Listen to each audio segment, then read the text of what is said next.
In today's video, we are going to be working at the business end of our Airstream, and we're going to talk about managing your gray and black tank.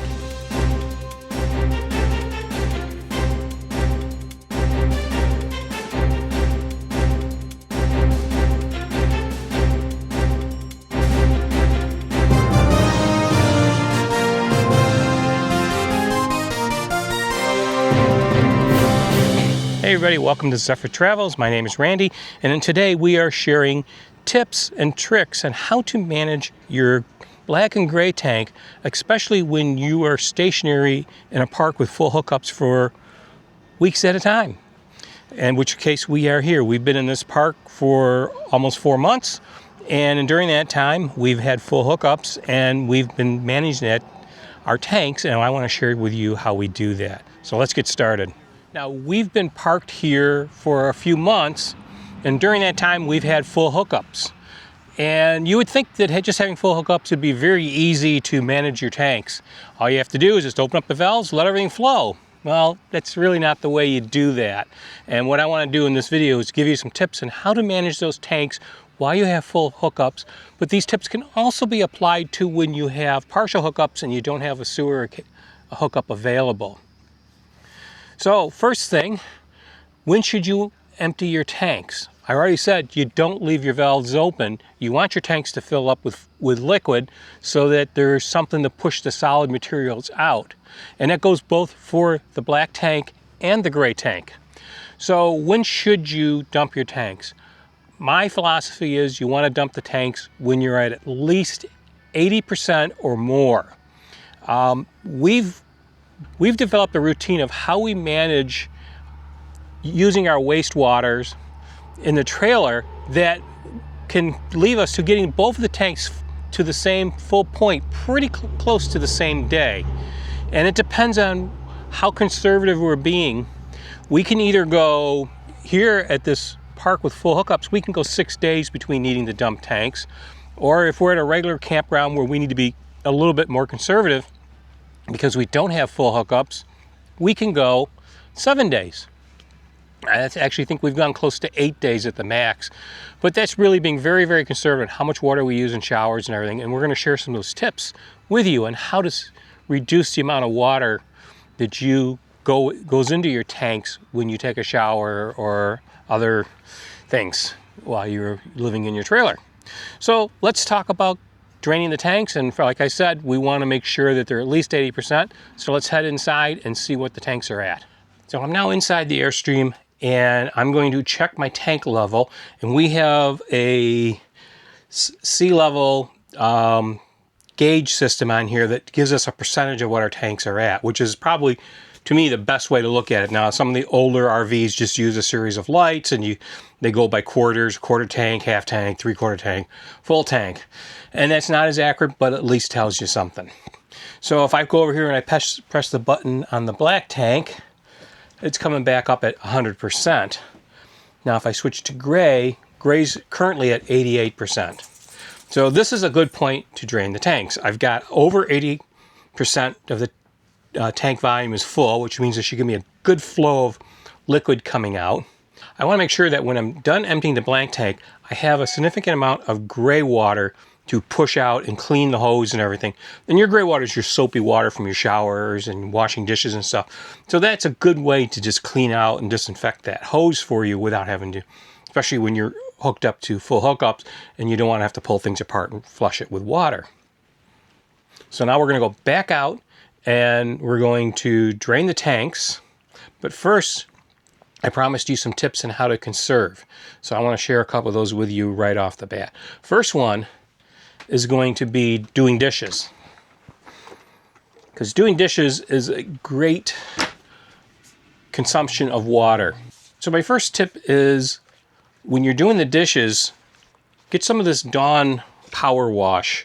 This stuff works great. You can spray down your dishes before you put them in water. You actually can spray them down, clean them, and then just use a little bit of water to rinse them. So you can actually save a fair amount of water by using this as opposed to filling your sink up with soapy water, We've used this a lot, especially when we're boondocking or don't have access to full hookups. We spray our dishes down and then just give them a quick rinse, and we use a fraction amount of water that we normally would use if we filled the sink up and did the normal, soak, rinse, soak, wash, rinse type process. All right, now that we've established that the tanks are at least 80% full, we're gonna start draining them. Now there's a couple things that I do maybe a little bit different. I don't come right in here and immediately open up my black tank and start with that. I'm gonna hit the gray tank just for a moment, and I'm gonna just let a little bit of liquid go in and just wet the hose going to the sewer. Then once I've done that, now I'll pull the black tank and I'll just let it empty out. And while it's emptying, I'm gonna get my flush hose and connect it over to the black tank flush, and you'll see why we're going to do that next. Now I've connected this, and I'm going to turn on the water and let it start flushing the tank. Now the black tank has had an opportunity to remove most of the liquids in it, but unfortunately what's going to happen is some of the solids is going to stay in that tank. So what we want to do is we want to do a good flush on that, at least probably 2 times, to make sure we push all those solids out. So what I'm doing is now I have the black water flush connected. I'm running water from the faucet into the black tank. And so what I'm going to do is I'm going to close the black valve and let that water build up. And I want to make sure that I get about 80%. So to do that, we're going back inside. We're going to watch the monitor, and when it gets up to about 80%, we're going to come out and flush again. So let's do that. So now I'm inside, and I'm going to come over to my black tank monitor, and I'm going to hit the button. I'm going to hit it twice, and you'll notice that right there's a dot next to the value. That dot will keep me informed on what's going on with that tank, and it won't cycle off. So it will stay on. So I'm going to stay here, and I'm going to be totally focused on this. I'm not going to multitask or anything. I'm just going to watch that monitor. And when it gets up to 80%, then we will go outside, pull that black valve again, and let that fresh water that we filled the tank up do another flush through. We're just heading up to 31%. So it's starting to climb. And this is important that you stay focused on this. You don't multitask, because you can get into a situation where you forget about this and you can overflow your tank. And that's what you don't want to do. Now there are other ways of doing this. You can actually get attachments for your hose that will measure how much water you're putting into your tank by gallons, and so that you could watch that, and if you know the value of your tank, you could just shut off when you hit about 80% of that. You want to leave that a little bit of a cushion in there just in case. So you don't want to go take this up anywhere near 100% or even 90%. I think 80% is about right. And what you're going to find is I'm going to watch this until it gets up into about 70%.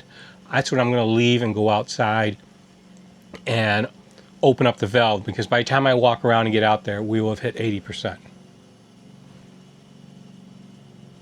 We're at 50%. This isn't probably the most exciting video, so we're going to fast forward a little bit until we get to the 80% point. At least for you guys. I'm still here watching.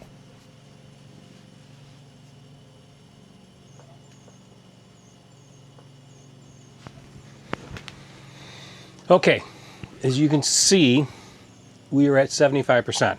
So we're going to head out and drain that water out.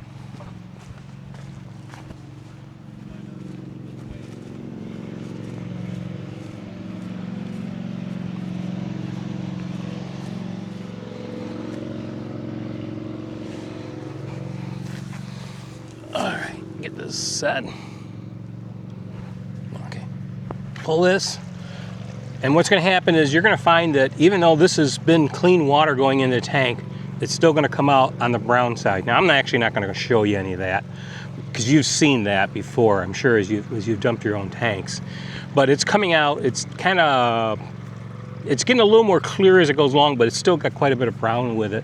And what you're going to find is there's still a fair amount of solids in this tank that you're getting to push out. And you want that weight of an 80% tank to force that solids out of there. And it usually takes a couple of times. And when you get towards the end, you're going to see some solids kind of working their way out. And what I'm going to do is I'm actually going to do this a second time. That second time, I will get clear water out of it at the end. So I'm going to close this. We're going to repeat and flush it. And because you've seen all this, we're not going to go through that whole process again. We're just fast forward to where I'm at here, flushing. I'm pulling the valve. I'm going to let everything run out. And again, I'm going to watch the liquid that's coming out, and it should start to run a lot cleaner by the end of this flush. So this is the second time I've run the tank up to 80% and flushed it out. And the water is looking a lot cleaner. It's not 100% clean, it's not crystal clear, and it's definitely not anything I'd ever drink, obviously. But it's coming out pretty clear, and it's moved most of the solids out. So I'm feeling pretty good about that. So I'm gonna let it keep going. I've still got the water running into the tank. So I'm gonna let it go until it's pretty much down to the tank being empty and there's just the water flowing through it. And once I get that point, and I'm pretty happy that everything's been flushed out, I'm going to close this valve, and now I'm going to turn off the water going into the tank because I want to trap a little bit of water in there. I don't want the bottom of the tank to be dry. I want it to have just a little bit of water.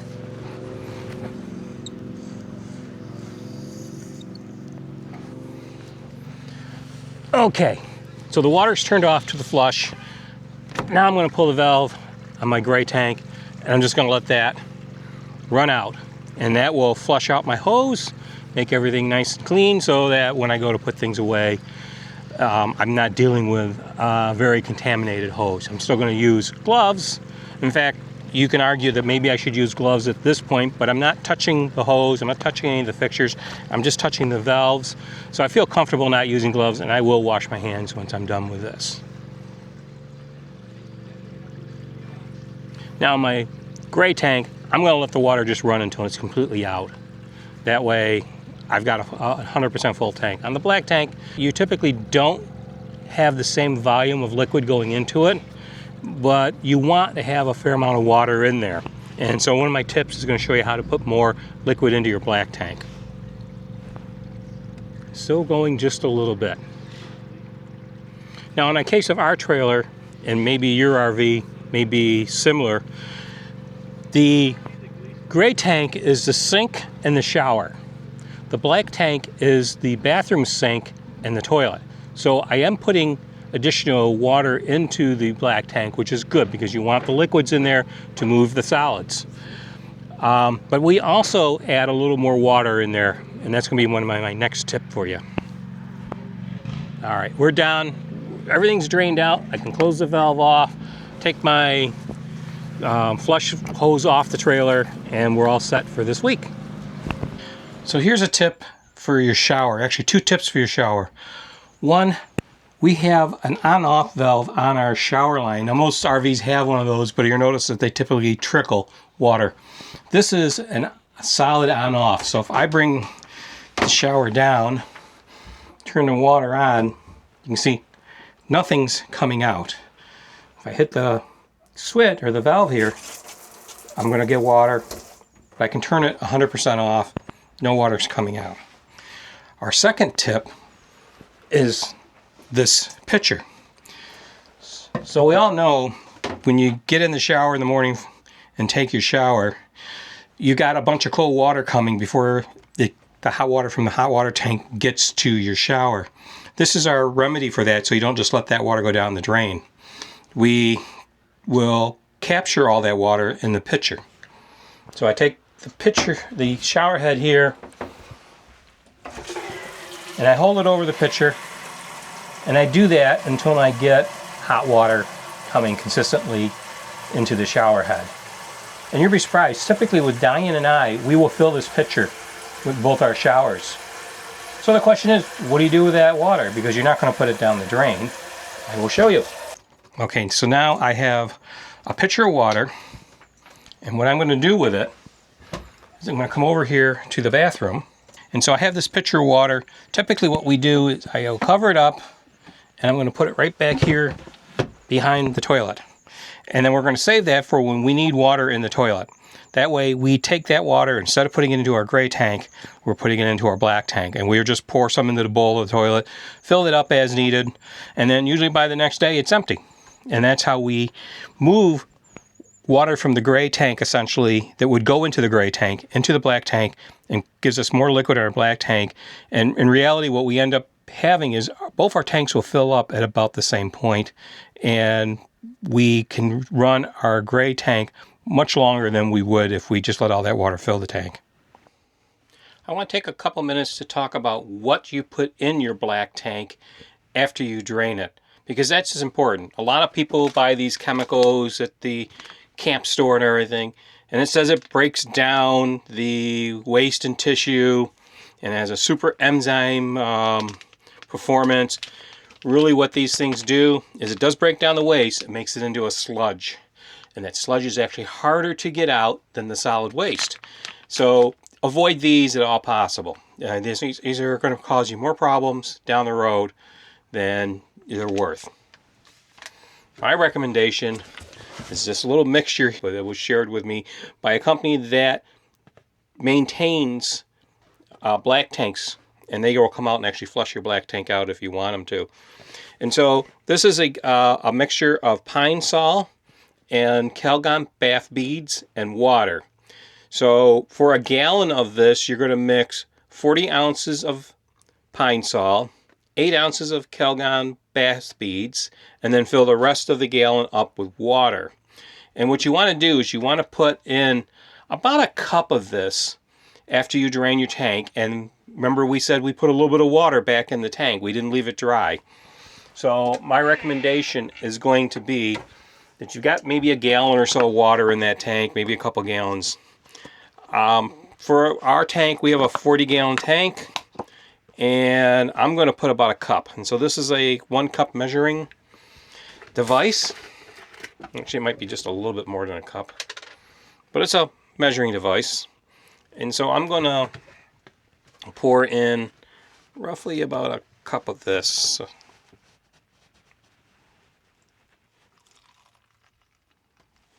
About there. And I'm going to pour this into right directly into the toilet. And what it does 2 things. The Calgon bath beads coat the inside of your tank and allow things not to stick to it.